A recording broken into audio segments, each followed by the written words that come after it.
Todas, sejam muito bem-vindos. Estamos começando o nosso minicurso de número 94, intitulado Educação Histórica, a relevância da ciência histórica para a vida prática. Uma introdução à educação histórica. Então, nós somos dois estudantes da Universidade Federal do Paraná, né? Meu nome é Albano Gabriel Jordanella, eu sou mestrando em Educação. E aqui comigo para falar hoje e trazer toda a sua experiência, temos o Thiago. Se apresente, Thiago. Bom, meu nome, como vocês podem ver, é Thiago de Carvalho Miranda. Sou graduado em História e Pedagogia, sou mestre em Educação e atualmente doutorando em Educação pela UFPR. É isso. É isso. Eu também esqueci de falar que eu sou graduado em História, né? Então, esse minicurso nosso, ele é resultado das discussões realizadas, né, pelos pesquisadores na área da educação histórica. Nós dois formamos parte da linha de pesquisa chamada Cultura, Escola e Processos Formativos em Educação, do setor de educação da UFPR, né, da Universidade Federal do Paraná. O nosso objetivo aqui hoje, né, é apresentar um pouco dessa nossa linha, do que é essa educação histórica, um pouco das suas origens, das suas problemáticas, dos seus paradigmas, né, para pensar, né, justamente nessa relação da importância da história enquanto ciência e de como nós podemos pesquisá-la em contextos educacionais, em contextos de sala de aula e também fora dela. Lembrando que é um assunto introdutório aqui, o nosso minicurso. Aí quem quiser se aprofundar mais nos temas, a gente vai indicar bibliografia. Também o LAPEDU, que é o Laboratório de Pesquisa em Educação Histórica, realiza encontros semanais, todas as quintas-feiras, por enquanto via Meet, devido à pandemia, das 3 às 5, e às vezes acontece de ser a partir das 6. Então, exatamente. Quem se sentir a vontade ou interesse de participar, é só entrar em contato. Serão todos bem-vindos. Bom, então antes de apresentar a educação histórica, eu queria só pontuar mais uma questão, que é que tem a ver com a relevância do tema, né, para a discussão, que é justamente para os estudantes para os estudantes de graduação que estão cursando História, e muitas vezes tem aquele sentimento de que não conseguem desenvolver pesquisas ou investigações relacionadas ao campo da história na educação, né, do ensino de história, da aprendizagem em história. Particularmente, né, acho que foi o caso do Thiago também, a gente optou por fazer o mestrado, né, no caso dele o doutorado, na linha da educação, no programa da educação, porque nós acreditamos que o programa em História, muitas vezes, ele acaba privilegiando apenas a pesquisa de tipo do bacharelado, né, aquela pesquisa mais empírica e tudo mais, e não a pesquisa com o processo de escolarização.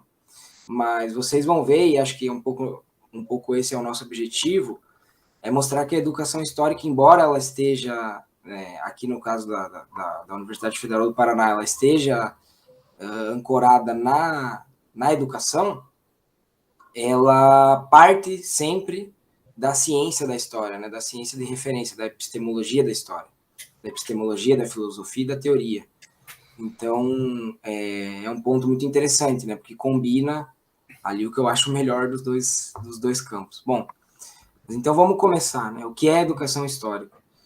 Eu trouxe aqui uma definição, né? Poderia trazer outra, mas trouxe uma definição da professora Maria Auxiliadora Schmidt e da Ana Cláudia Urban, que são a coordenadora e a vice-coordenadora do LAPEDU, né? Que a gente já vai comentar melhor o que é, mas é o Laboratório de Pesquisa em Educação Histórica.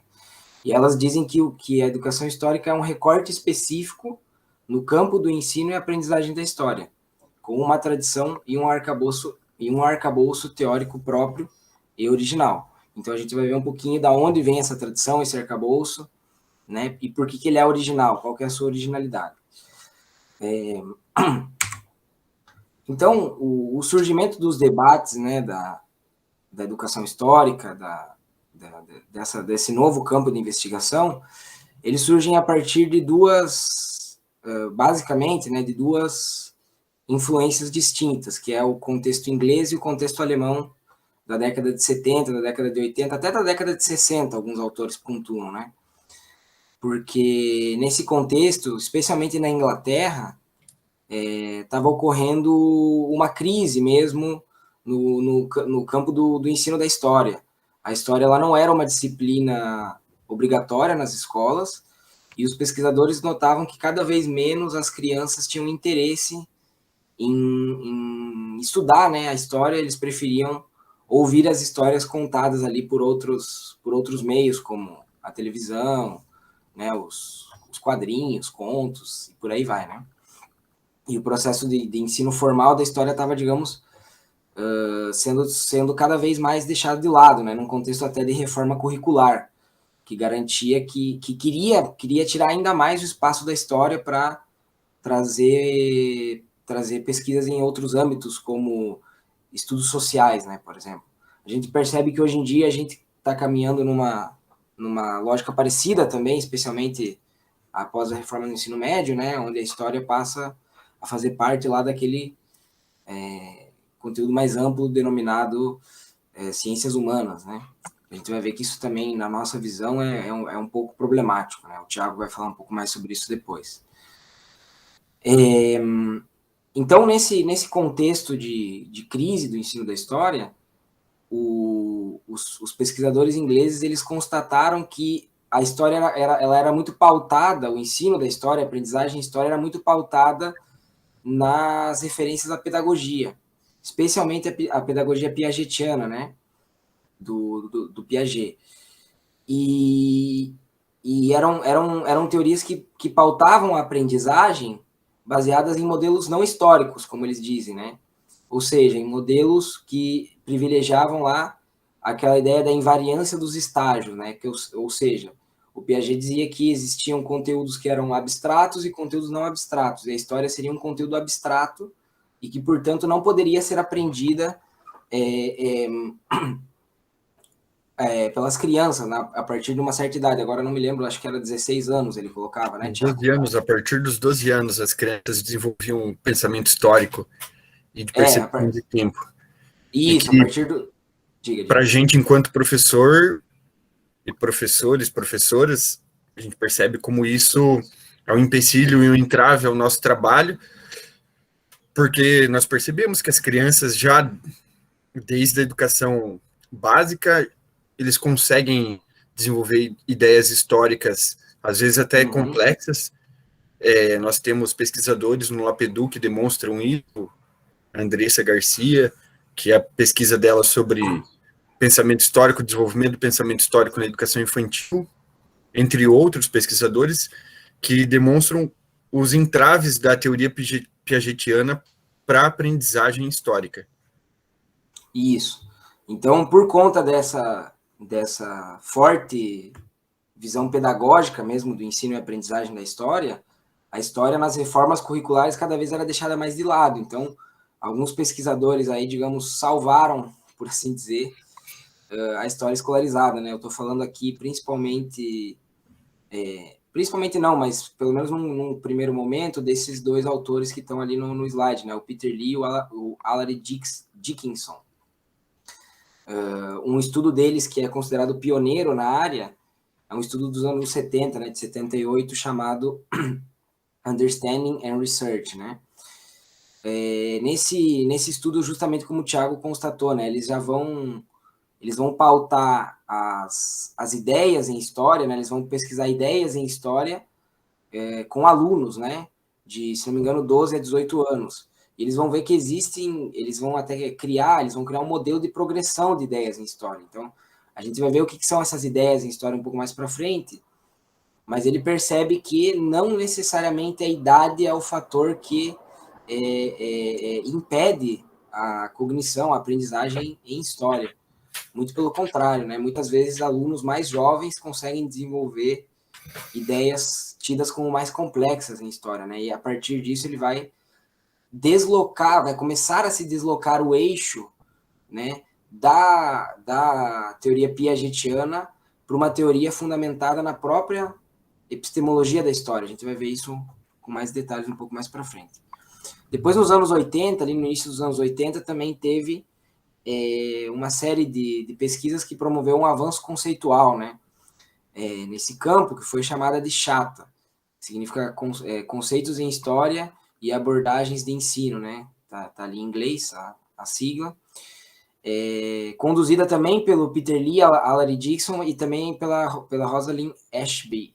Eu nunca consigo pronunciar esse nome direito, mas a partir dessa nova pesquisa, vai se desenvolver o conceito de evidência, né, que vai ser um conceito fundamental para a educação histórica até os dias de hoje, né? Ou seja, vai se estudar como os alunos, né, os jovens, eles desenvolvem a noção de evidência a partir das fontes históricas, né? Ou seja, como que parte-se das fontes, dos vestígios do passado para construir a evidência, né? Porque a gente sabe que na história o fato de você ter uma fonte histórica, ela em si não é uma evidência, né? Você tem que partir dela para construir as evidências. Então, ela vai notar que os alunos constroem evidências de maneiras diferentes, que podem ser categorizadas, inclusive de maneira progressiva, né? Novamente, já como o Peter Lee tinha destacado antes, a ideia da progressão das ideias. Isso o Thiago vai falar um pouquinho melhor, mas quando a educação histórica chega aqui no Brasil, essa ideia da progressão e da categorização sempre muito sistemática e muito conceitual, ela pode levar a certos problemas, especialmente quando se trata de países com historicidades diferentes das que têm relação com o centro do sistema capitalista, né, com a realidade europeia, com a realidade norte-americana e por aí vai. Bom, depois em 84 também, outro estudo fundamental foi o Making Sense of History, também novamente do Dickinson e do Lee.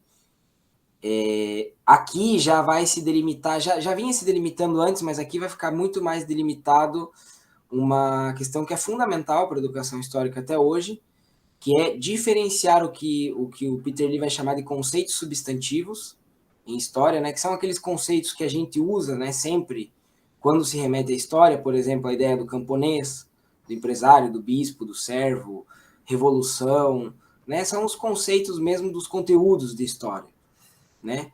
Por um lado, também chamados de conceitos de primeira ordem, e, por outro lado, os conceitos chamados de estruturais, ou conceitos de segunda ordem, conceitos epistemológicos, tem vários nomes para isso, categorias do pensamento histórico, que são justamente as ideias que dão estrutura para o pensamento histórico. Por exemplo, justamente a ideia de evidência, né? O que é evidência, como ela se forma, a ideia da mudança, a empatia, né? Ou seja, como os sujeitos, quando lidam com o passado, estabelecem relações com os sujeitos do passado, né? Como que eles se colocam no lugar deles, em certo sentido, né? A definição de empatia. O relato, a narrativa, né? E por aí vai. Essa diferenciação é muito importante para o Peter Lee, porque é justamente a partir dessa diferenciação e do domínio de ambos os conceitos, seja os de primeira ou de segunda ordem, e da relação entre eles, que se produz o pensamento histórico, né? É o que ele depois vai chamar de literacia histórica. Nós vamos ver isso com um pouco mais de detalhe mais para frente, mas a literacia histórica está ligada à ideia de que aprender a história é aprender a pensar historicamente, ou seja, não tem a ver com decorar fatos, decorar datas, decorar nomes, né? Muito pelo contrário. É justamente se apropriar especialmente desses conteúdos de segunda ordem, esses conteúdos estruturais. Ou seja, aprender a construir evidências, né? Aprender a analisar fontes, construir a empatia, as noções de mudanças e permanências, e por aí vai. É uma noção mais, como o nome já diz, né, da construção epistemológica da história. A gente acaba se ancorando nessa necessidade de demonstrar uma racionalização e uma metodização do conhecimento histórico, e que, ao nosso ver, também nesse momento, numa enxurrada de revisionismos e de negacionismos, são elementos necessários para manter uma certa cientificidade, e aqui cientificidade não tem nada a ver com essa ciência do século XIX, uma ciência dura, uma ciência positivista, mas uma ciência que se reflete sobre suas estruturas, sobre sua construção, para justamente possibilitar essa análise crítica dos conteúdos do conhecimento histórico, de como se constrói, de como se narra uma história, de como a gente pode garantir plausibilidade dos argumentos e das evidências, e como a gente pode também pretender que esses nossos argumentos, essas nossas narrativas, os nossos relatos históricos, tenham pretensão de validade sistematicamente, metodologicamente e racionalmente. Uhum. Aproveitando, Thiago, já que você tomou a palavra aí, fale sobre a questão da visão europeia, né, e da progressão das ideias, que é algo fundamental, né? Eu trouxe até uma frase do Lee, que para ele a progressão da história, ou seja, a gente vai progredindo o nosso conhecimento sobre a história à medida que a gente consegue atingir, como ele diz ali, o desenvolvimento de um aparato conceitual de segunda ordem, né? Nesse sentido, a nossa história ficaria cada vez mais complexa e esses pesquisadores, especialmente nas primeiras pesquisas com ideias dos jovens, né, eles sempre vão se pautar por questões progressivas. Então, por exemplo, no caso das pesquisas da Ashby, né, sobre evidência, ela vai partindo de uma fonte histórica que ela coloca para os alunos, né, era um relato do século V, a partir das invasões normandas e tudo mais, não me lembro agora exatamente como que funcionava a questão que ela trabalhou com os alunos, mas os alunos eles tinham que construir evidência. A pergunta que ela colocou era como podemos saber se o que está sendo dito é verdade? Né? Ou seja, basicamente, como podemos fazer inferências e evidências, construir evidências, né, a partir da fonte. E aí ela vai separar em 4 categorias, né? Isso é muito comum na educação histórica. Partir da investigação e construir categorias sobre as respostas. Então, quando a evidência é pautada no argumento de autoridade, é uma categoria, por exemplo. O aluno ele diz que, para saber que aquilo é verdade, tem que consultar historiadores renomados. Aí outra categoria quando a evidência é pautada no estudo dos vestígios materiais. Então, muitos alunos colocaram assim, para saber se isso é verdade, a gente teria que ir lá e fazer uma escavação, para ver se tem os ossos dos normandos e tal, né, que era o exemplo que ela colocou. E assim por diante, né, e sempre, cada categoria supostamente é mais desenvolvida do que a outra. Justamente o Tiago, ele tem uma concepção um pouco crítica dessa visão, que eu acho bastante interessante, eu queria que ele compartilhasse com a gente. Então, essa visão não é só minha, é em diálogo com a professora Maria Auxiliadora Schmidt, que também é minha orientadora, outros pesquisadores do grupo, como o Thiago de Vardim, e a própria Andressa, a Leslie Guzmão, em que a gente percebe já de imediato as diferenças cruciais das realidades históricas, tanto da Europa quanto do resto, entre aspas, do mundo. E no nosso caso específico, na América Latina, perceber a historicidade da própria construção curricular, em que esse aparato curricular, essa ferramenta curricular, está muito atrelado a um projeto de poder colonial e de manutenção do capitalismo. Não que não há uma margem de ação para nós, professores e pesquisadores, mas no meu pensamento e nas minhas críticas, a gente parte da seguinte maneira, da seguinte questão. A gente manter essas relações de desenvolvimento da consciência histórica e das ideias históricas através de um desenvolvimento, de uma progressão das ideias históricas de segunda ordem, do pior para o melhor, a gente corre sérios riscos, por quê? Porque a gente vive na nossa realidade curricular, isso também se dá na Europa, mas devido à estrutura material, inclusive dos benefícios, é assim que a gente pode dizer que eles colheram do colonialismo e do imperialismo, a desigualdade material lá é bem menor do que a nossa. Então, utilizar elementos escolares, sendo que a escola a gente percebe como um direito, a aprendizagem também como um direito, e utilizar esses elementos como elementos de progressão, fica muito fácil para que isso se torne um aparato avaliativo de ranqueamento, de classificação, de distribuição de verba, que é justamente a maneira como as instituições que financiam políticas curriculares têm desenvolvido as suas concepções de currículo e de ensino. Tanto o CDE, quanto o Banco Mundial, a própria prova do PISA esboça isso, de que tem que se atingir determinados objetivos de aprendizagem, e sempre são objetivos ditos melhores. Então, essa progressão de ideias históricas, trazendo para a nossa realidade, em que coloca uma ideia pior, uma ideia melhor, não leva em questão os contextos de construção do conhecimento histórico escolar, os contextos escolares, lembrando que a gente entende a aprendizagem histórica e, consequentemente, o ensino como ações contextuais. A prática pedagógica é uma ação contextual, o ensino e a aprendizagem são contextuais, e nós temos um contexto bem específico, um contexto histórico de colonização, um contexto histórico de periferia do capitalismo, onde as políticas curriculares são atreladas, muitas vezes, a uma manutenção, uma organização da mão de obra do trabalho, da organização do trabalho para a sociedade.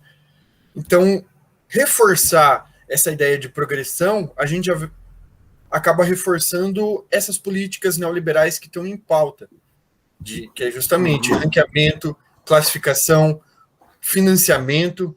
A gente coloca os bons e os maus, une os maus e beneficia os bons com certas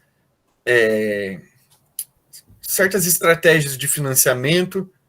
Então, a gente vê isso como problemático porque impede o direito básico de aprendizagem e o entendimento complexo da nossa realidade, de que esse ensino ele não deve ser construído, essa prática pedagógica não deve ser posta em movimento para inicialmente a gente já pensar em criar os bons e os ruins ou punir, mesmo sem intenção, isso acaba sendo estrutural. Então a gente adota a postura de que a construção do conhecimento histórico, a elaboração da consciência histórica, o desenvolvimento da consciência histórica por parte dos alunos, ela não deve ser essa forma avaliativa, essa forma progressiva. É claro que a gente busca um desenvolvimento mais complexo, tanto do ponto de vista quantitativo, quanto do ponto de vista qualitativo.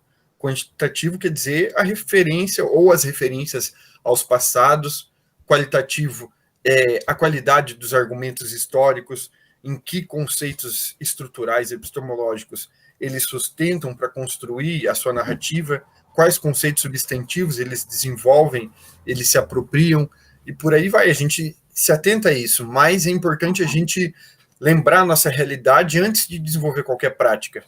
Isso é uma coisa que tanto a professora Dolinha, quanto todos nós, investigadores e professores, que tem uma percepção mais crítica da educação da escola, a gente tem levantado.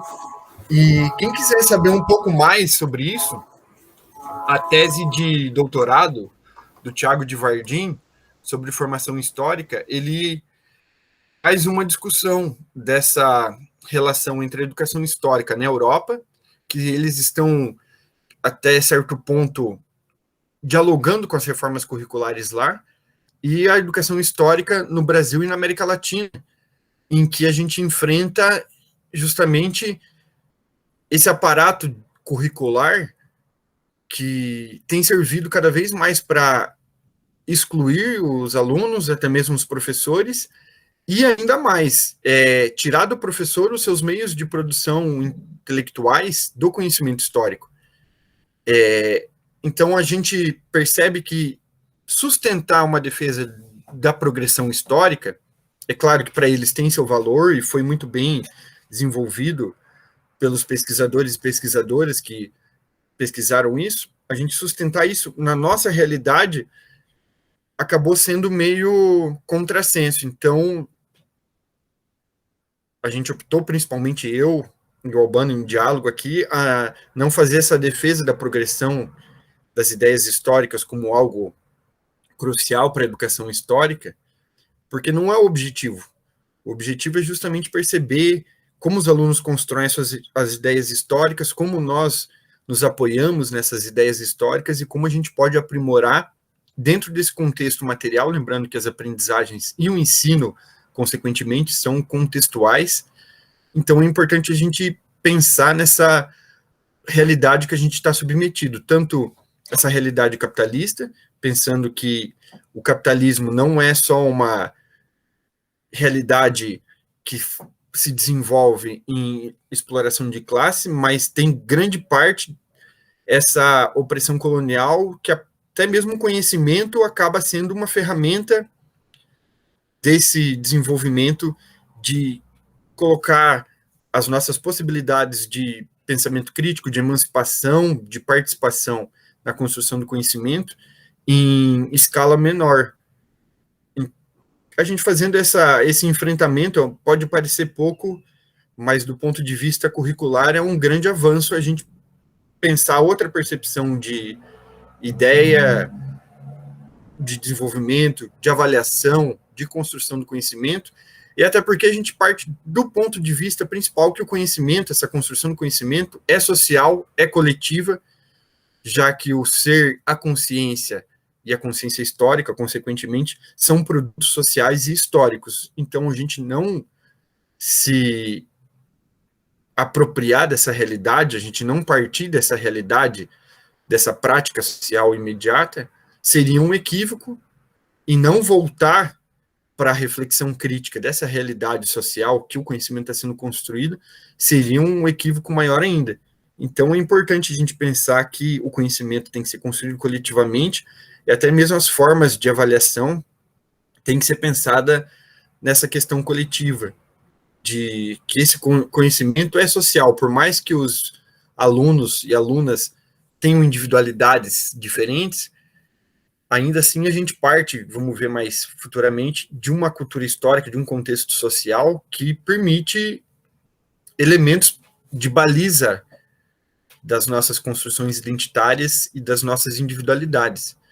Então, partir da progressão das ideias históricas, do melhor para o pior, do pior para o melhor, desculpa, seria um tanto quanto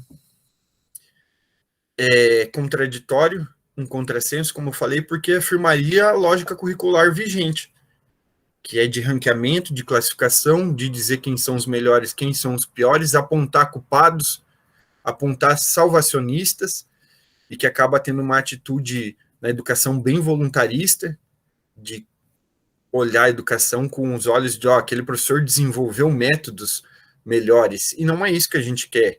A gente quer olhar a possibilidade dos professores se verem como investigadores, de olhar a realidade de maneira crítica, as nossas escolas, as estruturas materiais das nossas escolas de maneira crítica, e ainda mais olhar o contexto social de nós brasileiros de maneira crítica. Então, como isso afeta na aprendizagem histórica dos nossos alunos e das nossas alunas.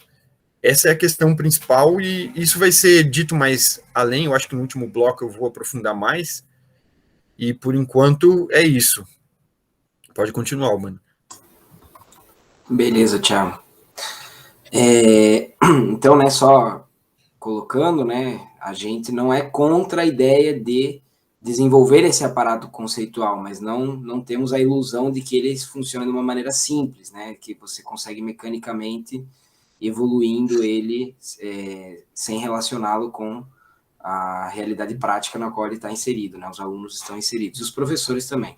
Bom, então, voltando aqui para o nosso desenvolvimento histórico da educação histórica, paralelamente a essas pesquisas na Inglaterra, especialmente, né, que a gente até agora falou de autores ingleses, também na Alemanha surgia a outra base, digamos assim, o outro pilar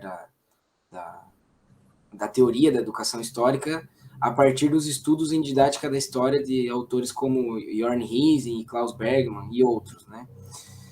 O Jörn Hiesing, para a gente, ele é o nosso, digamos assim, guru intelectual, se a gente pode dizer dessa forma, né, Tiago?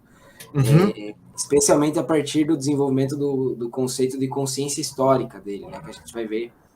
Esse conceito de consciência histórica, ele foi também apropriado pelos ingleses, né, eles também estavam em diálogo, Peter Lee, todos esses que eu comentei até agora, eles também estavam em diálogo, né, não eram coisas assim totalmente separadas, mas num primeiro momento a ideia da consciência histórica foi desenvolvida para pensar o contexto alemão ali pós a chamada reunificação, né, ali depois da queda do Muro de Berlim e tudo mais, na qual se discutia muito qual que seria o sentido da história naquele contexto, né, alguns autores defendiam a ideia de desenvolver uma identidade nacional a partir da história, mas num contexto tão de tanta divisão, né, de recente reunificação, autores como Jörn Hiesing vão preferir o conceito de consciência histórica no lugar de identidade nacional. A gente já vai ver melhor o que é essa consciência histórica.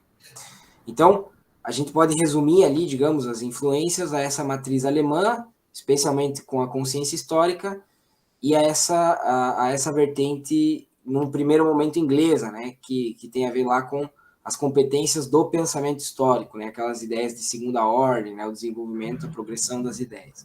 Então, é a partir dessas duas conjunções que vão se misturar, né, em determinado momento, quando esses autores começam a dialogar, essa teoria da educação histórica ela vai se ampliando para outros lugares, né? Especialmente eu destaquei aqui alguns países, Estados Unidos, Canadá, Portugal, Espanha, e posteriormente até para o Brasil, né? Que é o lugar de onde nós falamos hoje. Perdão. Aí. Então, justamente sobre isso, né? A educação histórica no Brasil. Nós aqui temos a história, digamos, da educação histórica, ela surge a partir do contato da que hoje é a nossa orientadora, minha de mestrado, do Tiago de doutorado, a Maria Auxiliadora Schmidt, né, que é a senhora da foto, e em contato com a professora portuguesa Isabel Barca, no início do século XXI. A Isabel Barca, ela foi doutoranda do Peter Lee, na Inglaterra. Então, a Isabel Barca, digamos assim, ela é uma das pioneiras da educação histórica em Portugal. E, por sua vez, né, a partir do contato da Maria Auxiliadora com a Isabel Barca aqui no Brasil, surge o início das pesquisas em educação histórica no Brasil.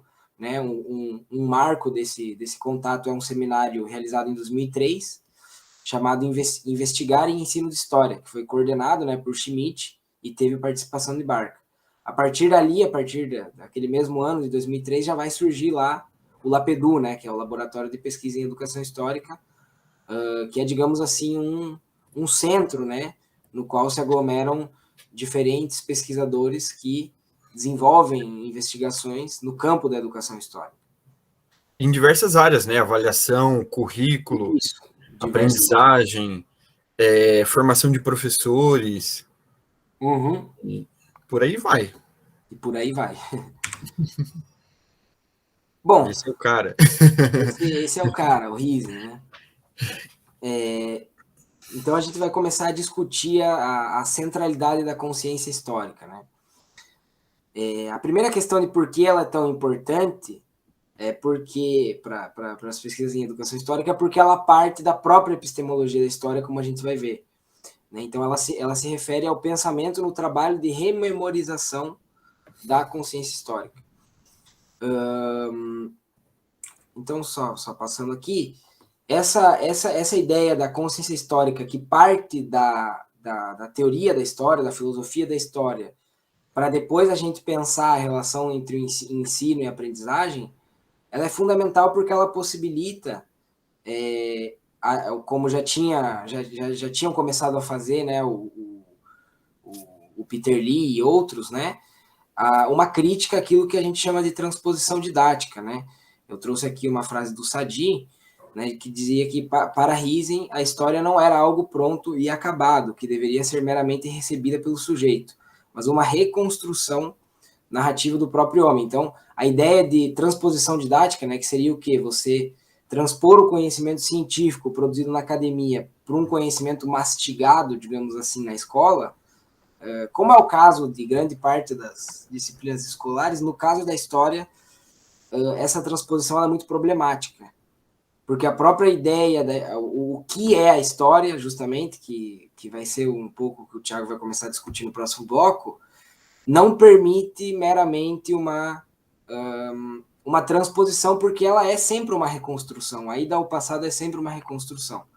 E aí entra justamente o conceito, a centralidade da consciência histórica no debate do E a campo. questão da transposição didática, ela traz outras implicações, eu vou comentar rapidinho, que uma delas é esse dualismo na construção do conhecimento, onde o professor do ensino superior ele é encarado como investigador, como pesquisador, e o professor da educação básica da escola ele é só um reprodutor, né? Um reprodutor, um dador de aula.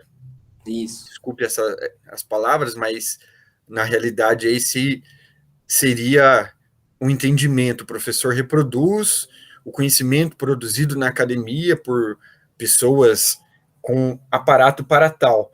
Só que isso é fruto de uma divisão do trabalho, em que o professor da educação básica ele não é encarado como intelectual, retira-se dele esse trabalho intelectual e o acesso ao trabalho intelectual, e a academia acaba reforçando cada vez mais o papel do professor e da escola, e a função social da escola e da produção do seu conhecimento, como uma reprodução da estrutura científica acadêmica, mas não do método científico, mas da estrutura de produção.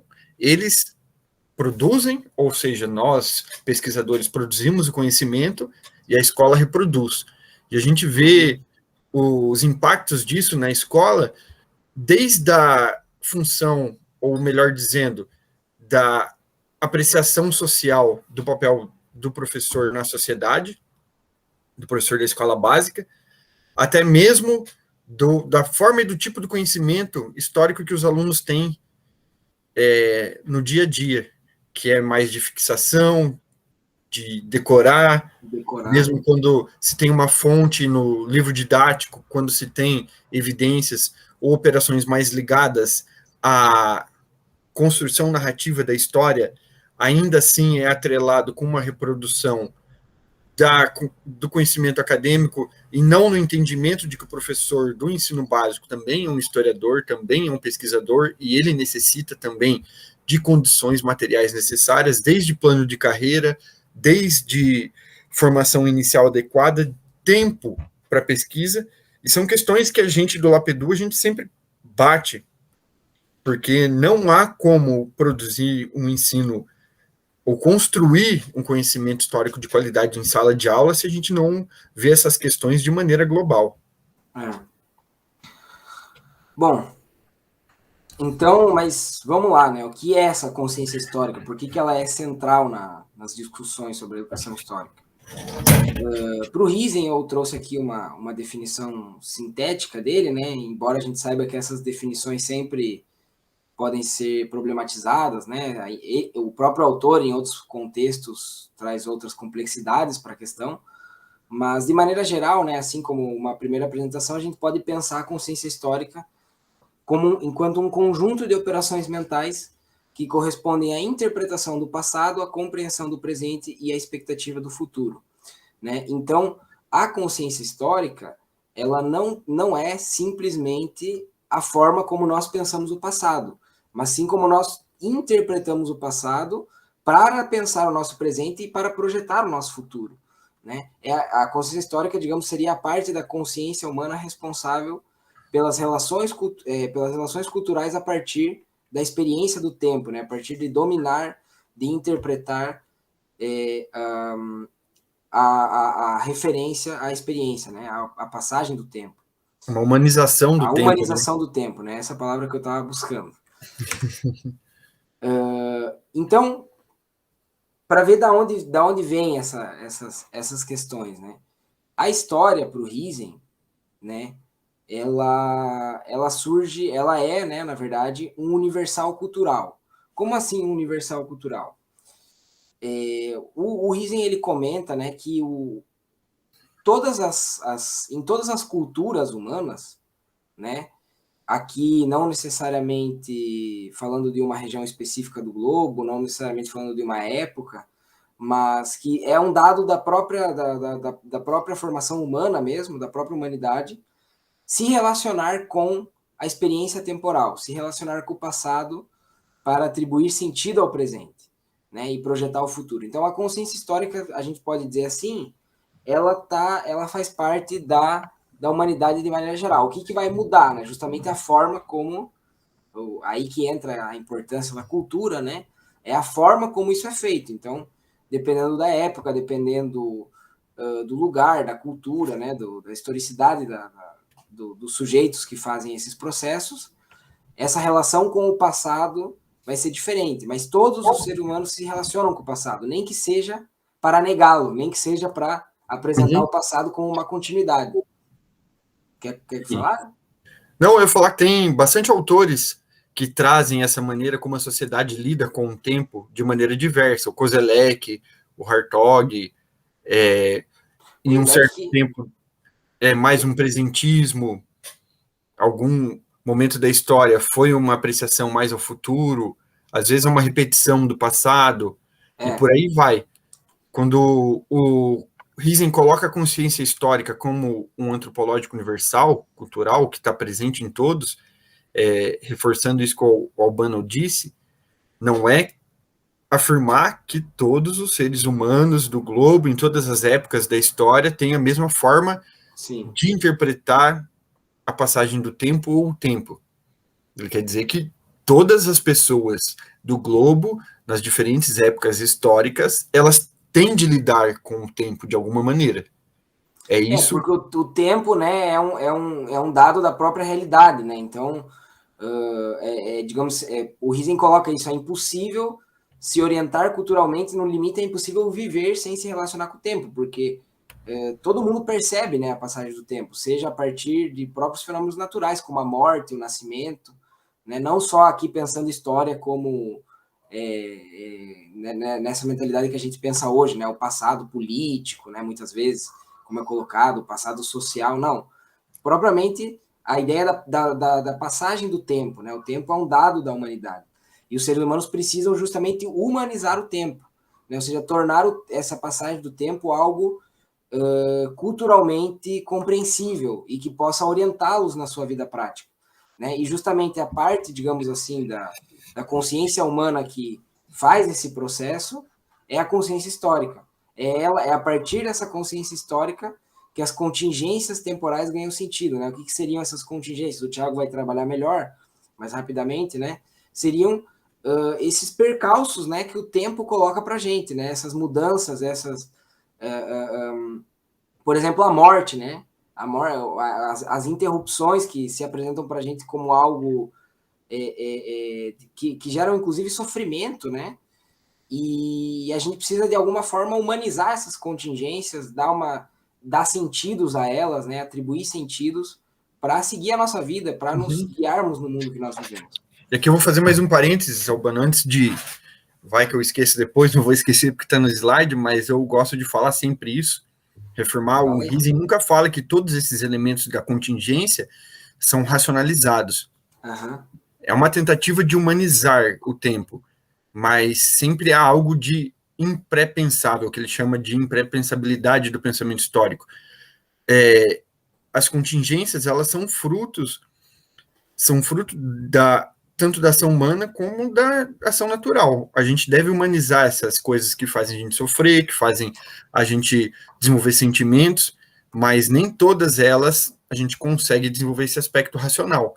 Mas uma tentativa da história científica, no caso, a história que tem por objetivo racionalizar, metodologizar e tem pretensões de validade, é desenvolver um sentido humano que seja possível dialogar subjetivamente com pretensões de validade, que tenha Sim. validade, que tenha justificativa, e que a gente consiga trazer esses nossos sofrimentos para o presente, para uma narrativa, e dialogar com outros presentes, outros contextos, mas sempre afirmando, sempre lembrando que nunca esses fluxos temporais, essas contingências, são totalmente racionalizáveis ou são totalmente sistematizáveis, porque são condições que estão, muitas vezes, tão solidificadas na nossa objetividade, na nossa psique, que a gente não percebe. Nós não conseguimos racionalizar tudo. Exatamente. E muitas vezes a gente acaba humanizando sem racionalizar, né? Também. Uhum. Isso pode acontecer. Bom, então, o Riesen, ele, para pensar essa questão da consciência histórica, ele criou uma categorização a partir de tipologias, né? De 4, né, basicamente, que seriam tipos diferentes de consciência histórica, ou seja, tipos diferentes de relacionar o passado com o presente, atribuir sentido ao passado para o presente. Já antes de entrar nessas tipologias, destacar que o Riesen, ele tem, claro, né, alguém poderia perguntar, nossa, mas não é muito simplista atribuir apenas 4 categorias? O Riesen, ele tem claro, a noção, e ele coloca sempre isso, né, que essa é uma ferramenta de justamente de tipologizar, né, de tipificar, né, melhor dizendo, mas que esses tipos, eles são tipos ideais, né, pensando no sentido de que eles só ganham sentido quando a gente pensa uma relação empírica, uma relação concreta mesmo. Então, e eles podem estar presentes em mais de uma consciência histórica, pode carregar elementos de mais de um desses tipos também. Então, eles estão interrelacionados e eles estão, digamos assim, eles não são individualizáveis totalmente. Só que a gente percebe que ao analisar consciências históricas a partir, principalmente, de narrativas, você consegue, em certos momentos, dar mais peso para um do que para outros. Então, do que a gente está falando aqui? Né? O que são essas tipologias? São basicamente 4, né, que o Riesen vai colocar. A tradicional, a exemplar, a crítica e a genética. A consciência histórica de tipo tradicional é a consciência histórica que opera para manter vivas as tradições. Então, o ser humano, ele precisa, na sua orientação temporal, manter certas tradições vivas. Por mais, digamos, crítico que o ser humano seja, ele sempre tem alguma referência, alguma tradição, né? Ou seja, algum início de algo que continua no tempo. Né? Essa consciência histórica tradicional, ela atua, por exemplo, ela é muito perceptível em valores morais tradicionais, né? Quando você tem valores morais de tipo tradicional, que vem de um passado e que permanece praticamente inalterado no presente, a moral atua reforçando esses valores morais como atemporais. Então, por exemplo, é o caso sei lá, da família tradicional, vamos colocar aqui. Né? A família tradicional, o homem e a mulher, é um valor tradicional. Por quê? Porque ele pega um valor que surgiu numa moral de outro contexto histórico diferente do nosso, e a interpretação que ele faz desse dado da realidade é que esse valor ele é atemporal, então ele tem que se manter até hoje. Portanto, nessa perspectiva tradicional, até hoje nós deveríamos manter esses relacionamentos. Né? É o contrário da crítica, por exemplo. A perspectiva crítica é justamente a negação das narrativas tradicionais e exemplares. Aqui o passado é uma justificativa para romper a continuidade e sua orientação cultural. Então, por exemplo, a gente estava discutindo com o Tiago, né, um exemplo de perspectiva crítica na orientação cultural, a partir da consciência histórica, é o que ocorreu recentemente lá com o monumento em homenagem ao bandeirante lá, o Borba Gato, né, em São Paulo. Acho que todo mundo deve ter visto isso, né? Que justamente parte de uma perspectiva crítica do passado e não de uma perspectiva tradicional. O que seria, nesse caso, a perspectiva tradicional? Seria, o Borba Gato foi o fundador da foi o Borba Gato e os Bandeirantes foram os desbravadores, né, fundadores da tradição brasileira da interiorização. Então, eles devem ser mantidos, devem ser cultuados. A perspectiva crítica, não, é olhar para aquele passado e dizer, não, mas veja, o que eles fizeram, especialmente com os indígenas, permite que a gente tenha uma orientação cultural diferente no nosso presente. Né? Então, essa seria uma consciência crítica. A exemplar, gente, a exemplar seria muito parecida com a tradicional. Né? Ela também opera com valores atemporais, só que esses valores não surgem necessariamente de uma tradição, mas de regras gerais que orientam o presente. O melhor exemplo disso, segundo Riesen, é a história mestra da vida. É quando a gente usa a história, a gente vai ao passado para buscar lições para o nosso presente. Então, tal pessoa fez isso no passado, portanto, hoje em dia, deveria se fazer isso no presente. Um bom exemplo disso, eu acho, é o livro do Maquiavel, O Príncipe do Maquiavel.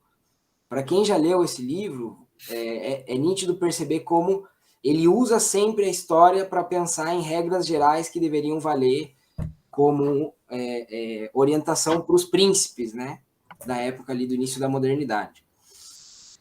Então, digamos, voltando à ideia de progressão, e a gente sabe que isso é um pouco problemático, como o Thiago já apresentou, a gente poderia dizer que as perspectivas mais... o Riesen usa esse termo, né? Mais naturais, digamos assim, mais pré-científicas, mais pouco racionalizáveis, são a perspectiva tradicional e exemplar, né? Porque o Riesen até coloca que a perspectiva tradicional está ligada a um sentimento dos mais primitivos da humanidade, que é de buscar segurança no passado, ou seja, de olhar para o passado e dizer, isso era assim, portanto devemos manter isso. Isso gera um sentimento de segurança. Depois a gente vai discutir mais isso. E o tipo genético seria o tipo mais complexo, né? O tipo crítico seria mais complexo que o tradicional e o exemplar, e o genético seria o mais complexo ainda, que seria quando a gente passa a ver a mudança como a base da interpretação do passado. Né? Por exemplo, a identidade humana, a identidade subjetiva, ela é vista aqui como uma constante mudança. Né? Os valores tradicionais, eles não são nem aceitos como tradição que devem ser mantidos, ou como exemplo, no caso da exemplar, mas eles tampouco são meramente abandonados e descartáveis, né? Como em certas perspectivas críticas muitas vezes acontece. O genético, ela preza justamente pela mudança, ou seja, por perceber que certos valores tradicionais valiam em determinados contextos históricos, mas a mudança do contexto permite a gente mudar esses valores também. O Riesen tem falado no último livro dele, Teoria da História como Ciência, e a professora Dolinha também chama atenção bastante disso, de que as narrativas, quando propostas em sala, elas devem não, né? Mas elas podem seguir um aspecto crítico-genético, um diálogo entre as duas, já que a gente vê a tradicional muito ligada aos mitos fundadores das nações, as narrativas mestras, como a gente costuma chamar, das nacionalidades, e eu e o Albano, a gente discutiu bastante sobre essa questão da memória colonial presente na realidade, e como ela ainda, por esse aspecto tradicional, se reproduz. E a narrativa tradicional, a consciência histórica tradicional, ela também está muito presente na esfera religiosa, na esfera bíblica.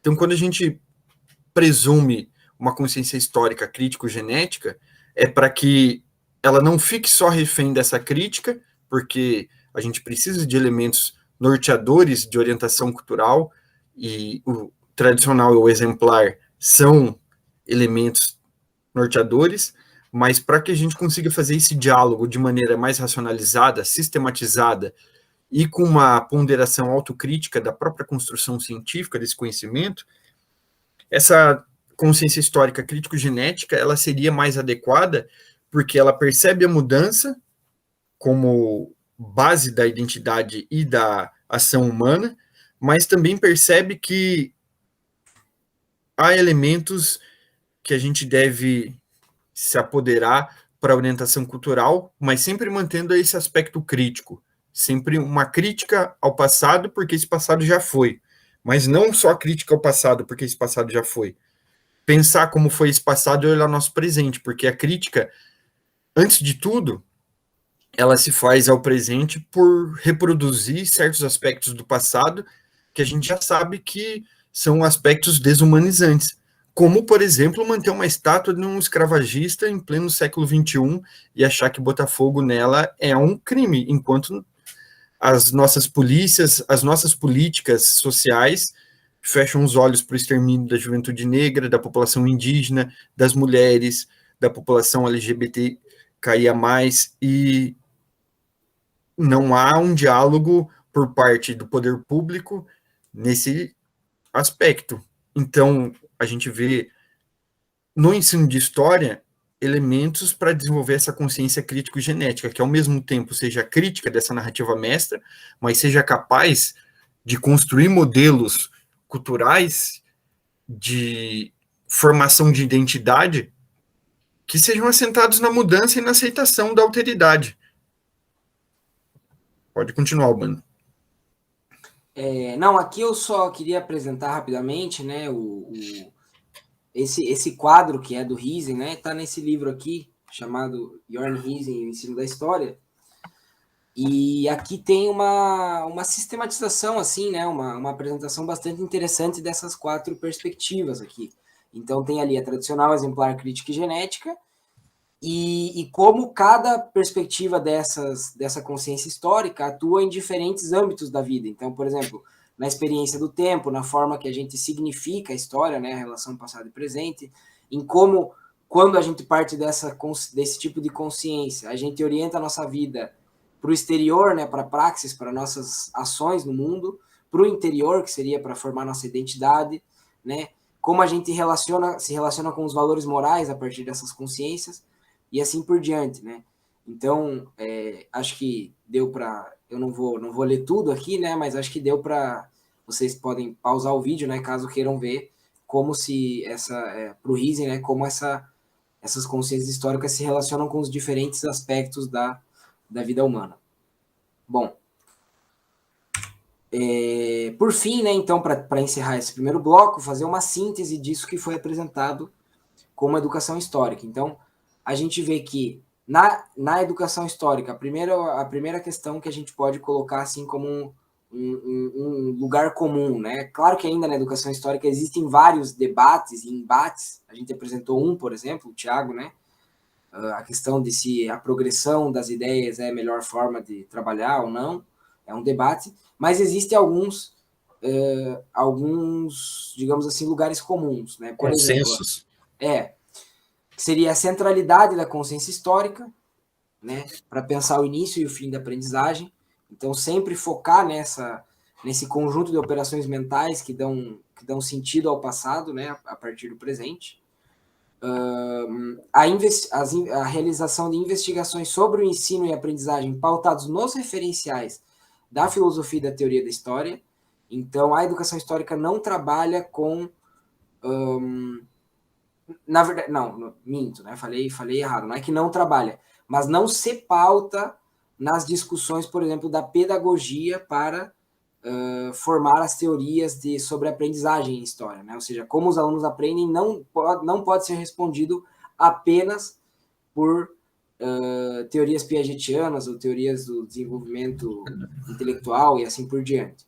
Exato. No histórico da construção curricular brasileira, a gente vê uma psicologização, uma pedagogização do conhecimento. Quando a aprendizagem não é realizada com sucesso, há uma psicologização do ponto de vista de individualizar o processo, tanto do ponto de vista do professor e da professora, quanto dos alunos e das alunas. Alguns aspectos disso são a medicamentalização do ensino, porque daí é óbvio que há esses problemas, mas grande parte dos problemas da aprendizagem, como eu já disse, o Albano também, são problemas contextuais.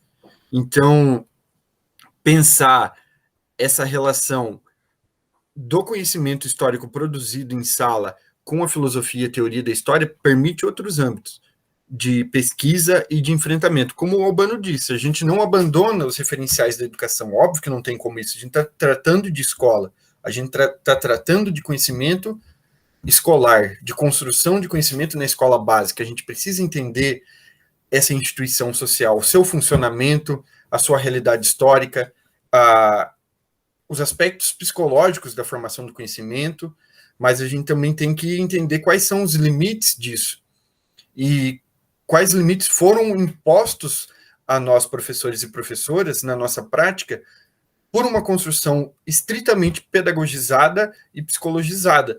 Um dos elementos é colocar o professor e a professora da educação básica como dadores de aula, e não como intelectuais. À medida que a gente abre um caminho para diálogo com a teoria e filosofia da história, a gente percebe outros elementos. Por exemplo, o que é cumprir currículo, que é uma pergunta tão frequente na nossa prática. O que é cumprir esse conteúdo curricular? Quando a gente percebe a relação da aprendizagem histórica com a filosofia e a teoria da história, os elementos que pautam a nossa discussão é o desenvolvimento da consciência histórica. E o desenvolvimento da consciência histórica seria, e não o início e o fim em si mesmo.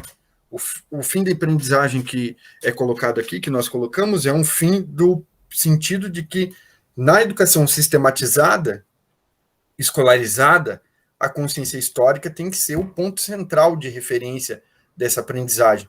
Mas sempre lembrando, que eu vou abordar isso mais aprofundadamente, e o Albano também, que a ideia da consciência histórica é uma espiral ascendente.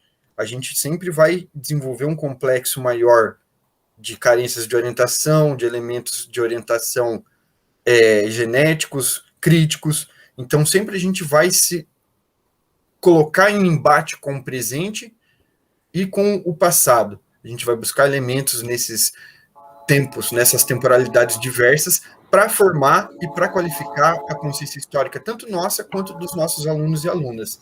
Então, pensar uma aprendizagem histórica em diálogo com a filosofia e a teoria da história não é negar o conhecimento produzido pela filosofia da educação, pela história da educação, pela pedagogia, pela psicologia, mas é dialogar com essas áreas à medida que a gente consegue desenvolver elementos próprios do que é uma aprendizagem especificamente histórica.